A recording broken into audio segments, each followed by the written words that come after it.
जी नमस्कार। Current affairs के session में आपका स्वागत है। आज का जो क्लास है वो बहुत ही इम्पोर्टेंट होने वाला है, क्योंकि आज का जो पॉइंट है वह बहुत ही इम्पोर्टेंट है। चलिए तो समय को बर्बाद नहीं करते हुए आज का पहला पॉइंट है कैग। जी हाँ, कैग, जिसे आप पूर्ण रूप में कहते हैं controller and auditor general of India, यानी भारत के नियंत्रक एवं महालेखा परीक्षक।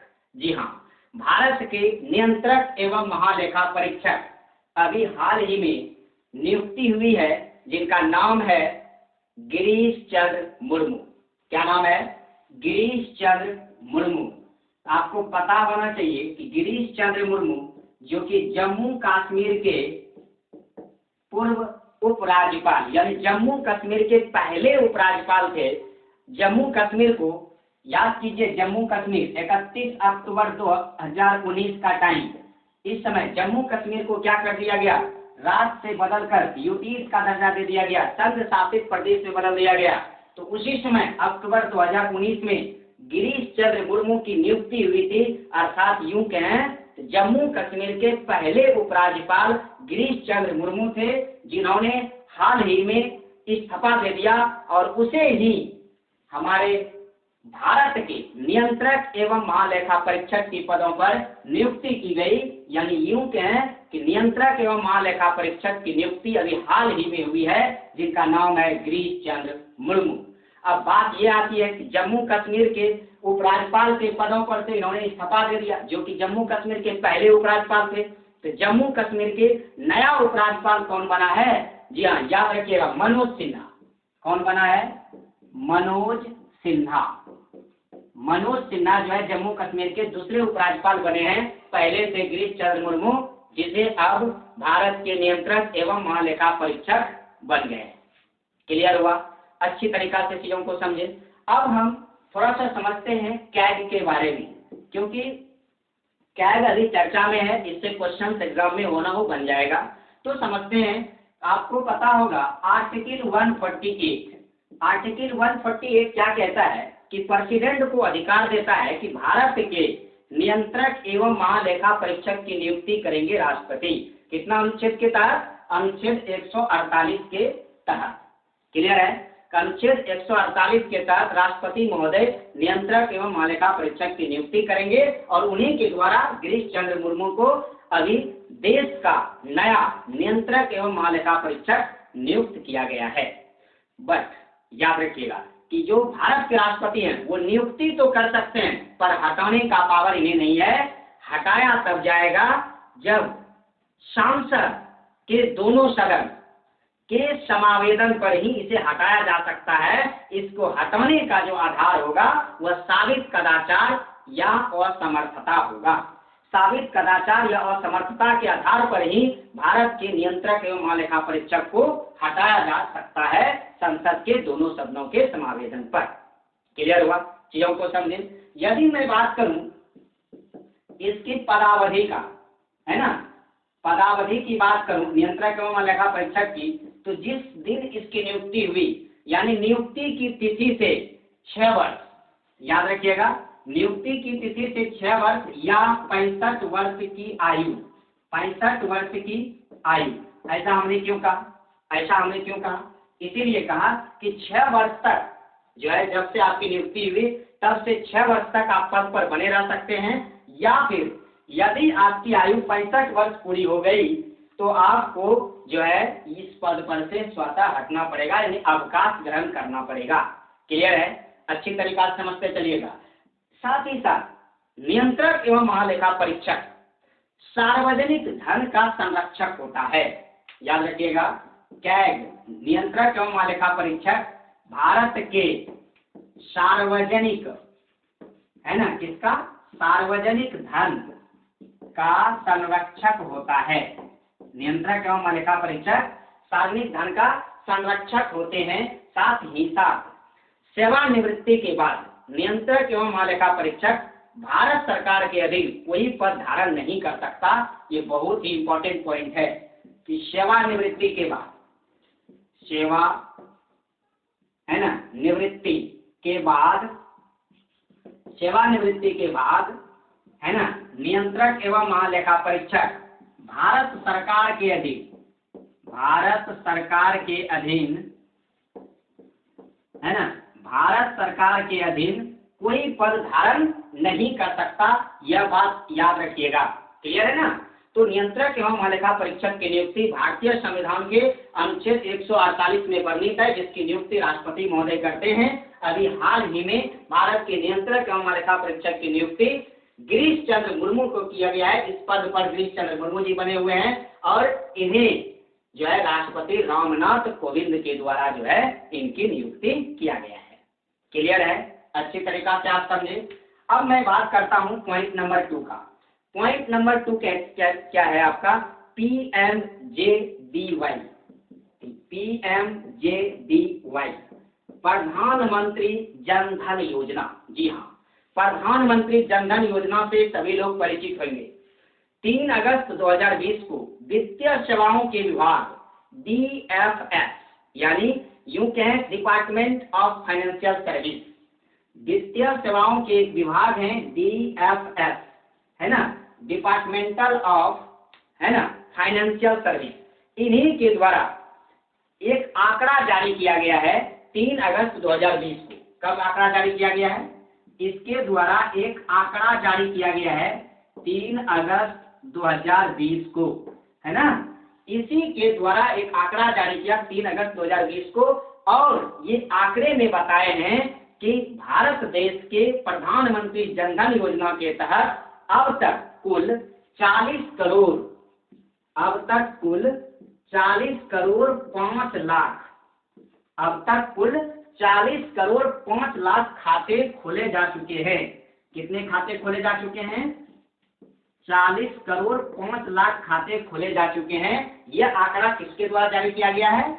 DFS यानी कि डिपार्टमेंट ऑफ फाइनेंशियल सर्विस के द्वारा यह आंकड़ा जारी किया गया है कि प्रधानमंत्री जन धन योजना के तहत 40 करोड़ 5 लाख खाते खोले जा चुके हैं, है ना, अब तो 3 अगस्त 2020।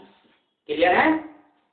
यदि हम जन धन योजना की बात करें तो प्रधानमंत्री के द्वारा 28 अगस्त 2020 को प्रधानमंत्री के द्वारा 28 अगस्त 2014 को, है ना, 28 अगस्त 2014 को इसकी शुरुआत की गई थी प्रधानमंत्री जन धन योजना का, है ना।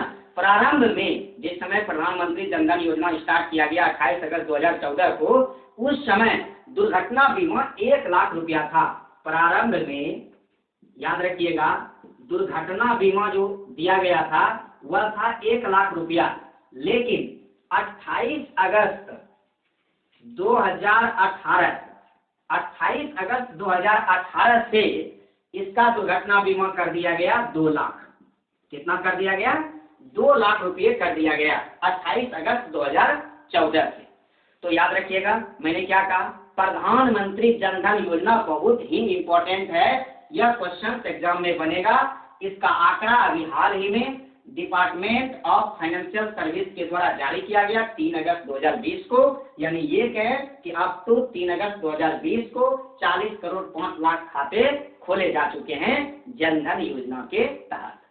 क्लियर है, अच्छी तरीका से चीजों को आपने समझा। अब मैं बात करता हूं अजय त्यागी का, और आपको पता होगा अजय त्यागी का नाम तो आपने सुना ही होगा।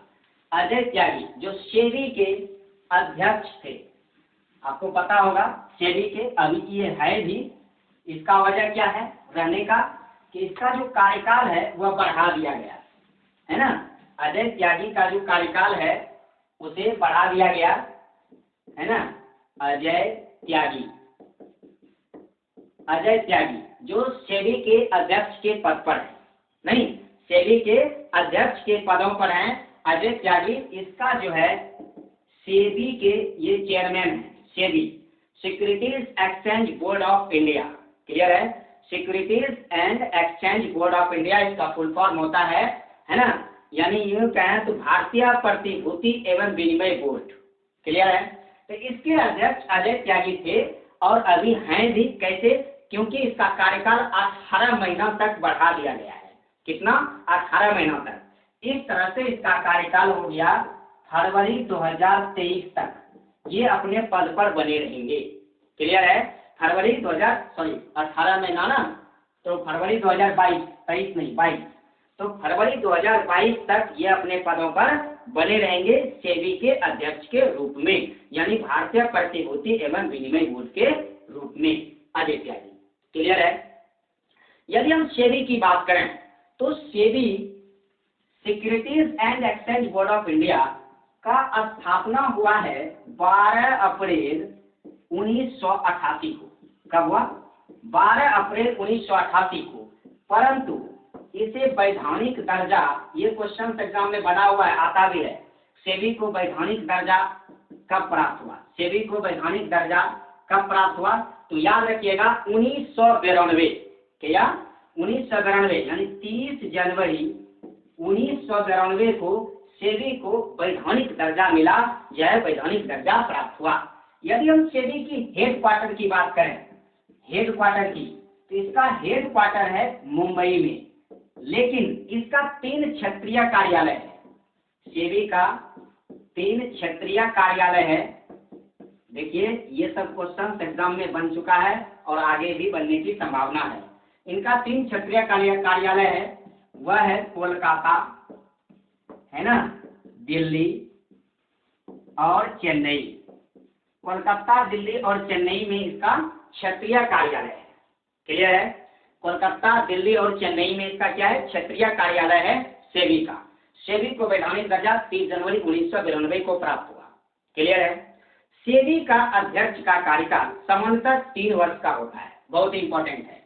मैंने क्या कहा कि जो सेबी है, सेबी के अध्यक्ष का कार्यकाल, सेबी के अध्यक्ष का कार्यकाल, है ना, सेबी के अध्यक्ष का कार्यकाल सामान्यतः 3 वर्ष होता है।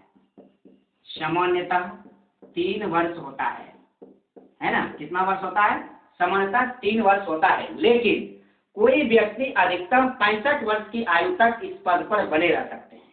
मैंने क्या कहा कि लेकिन कोई व्यक्ति अधिकतम कितना दिन तक? अधिकतम 65 वर्ष तक, कोई भी व्यक्ति अधिकतम 65 वर्ष तक इस पद पर बने रह सकते हैं, ये याद रखिएगा। लेकिन कोई व्यक्ति अधिकतम 65 वर्ष तक, है ना, इस पद पर बने रह सकते हैं।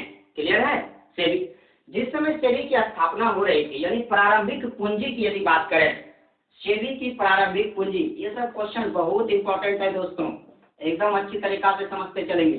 सेबी की प्रारंभिक पूंजी की यदि बात करें तो 7.5 करोड़ रुपये, 7.5 करोड़ रुपये प्रारंभ में इसकी पूंजी थी सेबी का।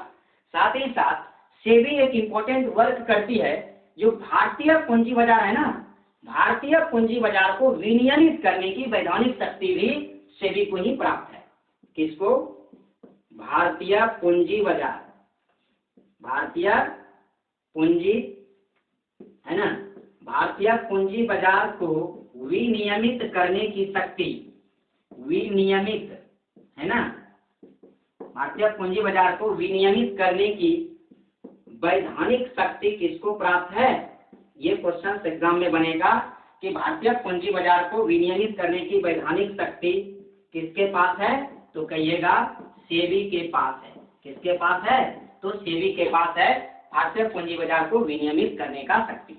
साथ ही साथ सेबी का फुल फॉर्म पूछता है एग्जाम में, यानी securities, the securities and exchange board of India. Clear है? जो आप स्क्रीन पर देख रहे हैं। तो ये चीज कभी भूलिएगा नहीं। सेबी का ही अजय त्यागी अभी अध्यक्ष हैं, पहले भी थे। इनका कार्यकाल 18 महीने तक बढ़ा दिया गया और इसका कार्यकाल ये फरवरी 2022 तक ये सेबी के अध्यक्ष रहेंगे। क्लियर हुआ? पॉइंट नंबर 3 को आप अच्छी तरीका से समझ गए। अब मैं बात करता हूँ पॉइंट नंबर 4। पॉइंट नंबर 4 है मार्च 2020 मिशन। मार्स पे तो आपको पता चल गया होगा कि किस ग्रह पर भेज रहा होगा। मार्स है तो समझ में आया होगा कि मंगल ग्रह की चर्चा होगी। जी हाँ, मंगल ग्रह की चर्चा होगी, यानी मार्च 2020 मिशन। याद रखिएगा, मार्च 2020 मिशन। तो मार्च 2020 मिशन अभी हाल ही में नासा के द्वारा लॉन्च किया गया 30 जुलाई 2020 को। किसके द्वारा लॉन्च किया गया? नासा के द्वारा 30 जुलाई 2020 को नासा के द्वारा Cape Canaveral air force station, जो कि अमेरिका के फ्लोरिडा में है ना, अमेरिका के कहाँ है? फ्लोरिडा में है। वहीं से एक रॉकेट का नाम है एटलस, याद रखिएगा एटलस, है ना, एटलस 541 रॉकेट से लॉन्च किया गया नासा के द्वारा मार्स 2020 मिशन को। क्लियर है? मार्स 2020 मिशन के रोवर का नाम है ना परसीवेरेंस है। क्या नाम है? ये पूछेगा क्वेश्चन एग्जाम में। रोवर का नाम क्या रखा गया है? रोवर का नाम परसीवेरेंस है, परसीवेरेंस। तो याद रखिएगा कि मार्स 2020 मिशन के रोवर का नाम क्या रखा गया है? परसीवेरेंस रखा गया है। क्लियर है? क्या रखा गया है? परसीवेरेंस, जो कि फरवरी 2021 को मार्स 2020 मिशन मंगल ग्रह के जेजेरो क्रेटर पर उतरेगा। किस क्रेटर पर? जेजेरो क्रेटर पर। याद रखिएगा जेजेरो, है ना, जेजेरो क्रेटर पर उतरेगा, है ना, जेजेरो क्रेटर, जेजेरो क्रेटर पर उतरेगा। कब उतरेगा? 2021 में। कब उतरेगा? 2021 में, यानी कि 2021 फरवरी 2021 में जेजेरो क्रेटर पर उतरेगा मार्स 2020 मिशन। क्लियर है? आपको पता होना चाहिए कि एक बार 2012 में, यानी लगभग अगस्त 2012 का घटना है। अगस्त 2012 में नासा ने एक क्यूरियोसिटी रोवर जो है भेजा था मंगल ग्रह पर, जो अभी भी वह मंगल ग्रह पर है। और मंगल ग्रह पर रहकर गेल क्रेटर पर वह उतरा था और उस पर रह करके मंगल ग्रह के जीवन का अध्ययन अभी भी वह कर रहे हैं। और उसको भेजा गया था 6 अगस्त 2012 को। क्लियर है? देखते चलेंगे। 6 अगस्त 2012, है ना, नासा के द्वारा ही भेजा गया था मंगल ग्रह पर। उसका नाम था मार्स क्यूरियोसिटी रोवर। क्या नाम था? Mars curiosity rover. वह था मार्स क्यूरियोसिटी रोवर, है ना। ये जो उतरा कहाँ था? गेल क्रेटर पर। किस पर? गेल क्रेटर पर उतरा था। और अभी भी वह क्या कर रहा है कि मंगल ग्रह पर उतर करके मंगल ग्रह पर जीवन की संभावना का अध्ययन कर रहा है, उसके वातावरण का अध्ययन कर रहा है मार्स क्यूरियोसिटी रोवर। और दूसरा जो लॉन्च किया गया मार्च 2020 मिशन, यह एटलस 541 रॉकेट है, जिनके रोवर का नाम है परसीवेरेंस। और ये जेजेरो क्रेटर पर उतरेगा फरवरी 2021 में। क्लियर है? कब उतरेगा? फरवरी 2021 में जेजेरो क्रेटर पर उतरेगा। क्लियर है? समझते चलेंगे चीजों को अच्छी तरीका से। तो 6 अगस्त 2012 को भी मंगल ग्रह पर पहले भेजा गया था, उसका नाम था Mars curiosity rover. Clear? NASA के द्वारा ही यह भी भेजा गया था, जो अभी वहां मंगल ग्रह पर उसके जीवन का अध्ययन कर रहा है, उसके वातावरण का अध्ययन कर रहा है। अब मैं बात करता हूं मंगल ग्रह का। मंगल ग्रह, जिसे आप मार्स प्लैनेट कहते हैं, ये सूर्य की परिक्रमा 687 दिन में लगाते हैं। सूर्य की परिक्रमा करते हैं 687 दिन, यानी सूर्य की परिक्रमा करने में 687 दिन मंगल ग्रह लगाते हैं। साथ ही साथ सौर मंडल का सबसे बड़ा ज्वालामुखी पर्वत क्या है? तो ओलिपस मेसी। क्या? ओलिपस मेसी सौर मंडल का सबसे बड़ा ज्वालामुखी पर्वत कहाँ स्थित है? मंगल ग्रह पर स्थित है। यह सौर मंडल का सबसे बड़ा ज्वालामुखी पर्वत है, ओलिपस मेसी। क्लियर है? ओलिपस मेसी सौर मंडल का सबसे ऊंचा पर्वत निक्स ओलंपिया। क्वेश्चन ये सब पूछ चुका है। निक्स ओलंपिया, है ना, निक्स ओलंपिया, ये भी मंगल ग्रह पर स्थित है। सौर मंडल का सबसे ऊंचा पर्वत है, जो माउंट एवरेस्ट से 3 गुना बड़ा है। 3 गुना बड़ा नहीं, 3 गुना ऊंचा है ना, जो माउंट एवरेस्ट से 3 गुना ऊंचा है। यह भी कहाँ है? मंगल ग्रह पर ही स्थित है। कहाँ स्थित है? मंगल ग्रह पर ही स्थित है।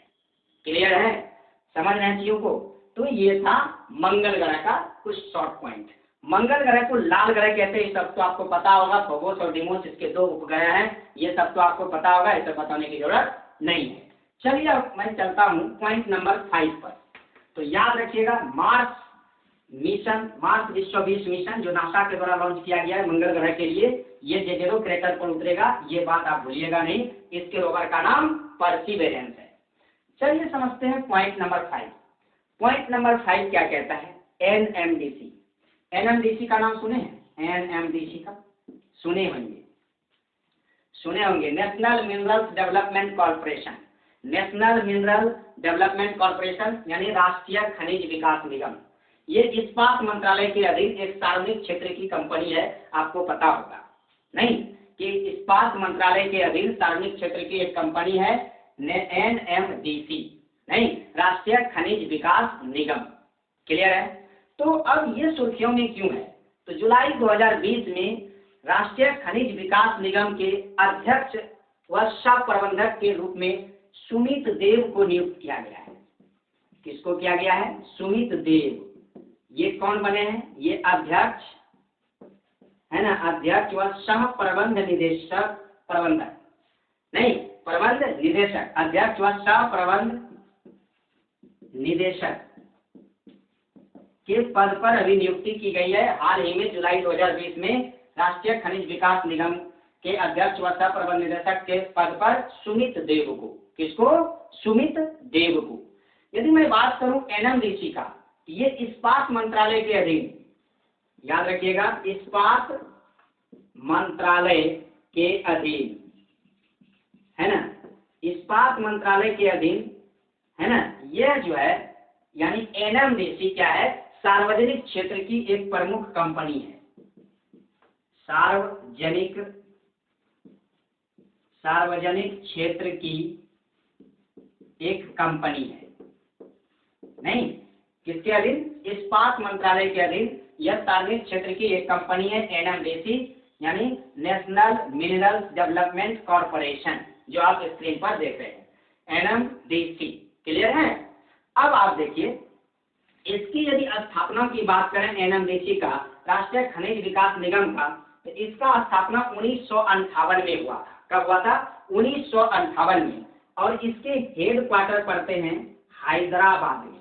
हैदराबाद जो कि पहले आंध्र प्रदेश का अंग था, अब तेलंगाना का अंग हो चुका है। आपको पता होगा तेलंगाना, जो कि 2 जून 2014, याद होगा ना, तेलंगाना का अभी राजधानी बन रहा है। तेलंगाना का जो अस्तित्व में आया था 2 जून 2014 को, है ना, तेलंगाना, तो वहीं पड़ता है हैदराबाद। वहीं पर एनएमडीसी का क्या है? हेड क्वार्टर है, यानी कि राष्ट्रीय विकास खनिज निगम का मुख्यालय है हैदराबाद में। क्लियर है? अब हम लास्ट पॉइंट की बात करेंगे और वह पॉइंट होगा मोहन बागान। जी हाँ, मोहन बागान तो आप लोगों को पता होगा। पॉइंट नंबर 6, मोहन बागान। मोहन बागान ये फुटबॉल क्लब का नाम है, पता होगा। 29 जुलाई 2020 को न्यूयॉर्क के टाइम स्क्वायर पर नैसडैक के बिलबोर्ड पर आने वाला देश का पहला फुटबॉल क्लब कौन बना है? तो कहिएगा मोहन बागान बना है। ये 29 जुलाई मोहन बागान के लिए कुछ खास है। ये 29 जुलाई कुछ खास है मोहन बागान के लिए। कहिए क्यों खास है? क्योंकि मोहन बागान दिवस 29 जुलाई को मनाया जाता है। जी हाँ, मोहन बागान के द्वारा 1911 में ईस्ट यॉर्कशायर रेजिमेंट को पराजित किया था और आईएफए शील्ड को जीता था। आईएफए शील्ड को जीता यानी ईस्ट यॉर्कशायर को पराजित करके 2011 की घटना है। 2011 की नहीं, 2011 में तो आईएफए शील्ड जो इन्होंने जीता था, उसी की जश्न मनाने के लिए मोहन बागान के द्वारा 2011 में ये घोषणा की गई 29 जुलाई को प्रत्येक वर्ष मोहन बागान दिवस मनाया जाना चाहिए। तब से 29 जुलाई को मोहन बागान दिवस मनाया जा रहा है। क्लियर हुआ? अच्छी तरीका से चीजों को समझे। तो मोहन बागान सुर्खियों में आने का वजह क्या है कि 29 जुलाई 2020 को न्यूयॉर्क के टाइम स्क्वायर पर नैसडैक के बिलबोर्ड पर आने वाला देश का पहला फुटबॉल क्लब बन गया मोहन बागान। क्लियर है? मोहन बागान फुटबॉल क्लब की स्थापना 1889 में हुआ था। कब हुआ था? 1889। याद रखिएगा, मोहन बागान फुटबॉल क्लब की स्थापना 1889 में की गई। अभी ये हाल ही में 29 जुलाई 2020 को न्यूयॉर्क के टाइम स्क्वायर पर नैशदैट के बिलबोर्ड पर आने वाला देश का पहला फुटबॉल टूर्नामेंट कौन बन गया? मोहन बगान बन गया। क्लियर है? अच्छी तरीका को चीजों का आप समझते चले। कहीं कोई दिक्कत है तो आप जरूर कमेंट कीजिए। कोई परेशानी हो जाए किसी क्लास को देखने में या फिर किसी क्वेश्चन को समझने में तो आप बेहिचक कमेंट करें। साथ ही साथ टेलीग्राम चैनल से जुड़ें और वहां जुड़ करके आप प्रत्येक दिन टेस्ट मॉर्निंग और इवनिंग दोनों टाइम टेस्ट का आयोजन किया जाता है। आप टेलीग्राम पे जाएं, वहां मीना वाटिका ऑनलाइन टेस्ट सीरीज सर्च करें और वहां जाकर जुड़ें और जुड़ करके प्रत्येक दिन टेस्ट में जहां कंफ्यूजन हो, जहां कोई आपको डाउट हो तो वहां तुरंत आप हमसे शेयर करें, उसे हम क्लियर करने का पूर्ण कोशिश करेंगे। तो चलिए आज का क्लास हम यही स्टॉप करते हैं। मिलेंगे फिर नए क्लास में नए अंदाज और नए विश्वास के साथ। तब तक के लिए बने रहिएगा मेरे साथ। जय हिंद, जय भारत।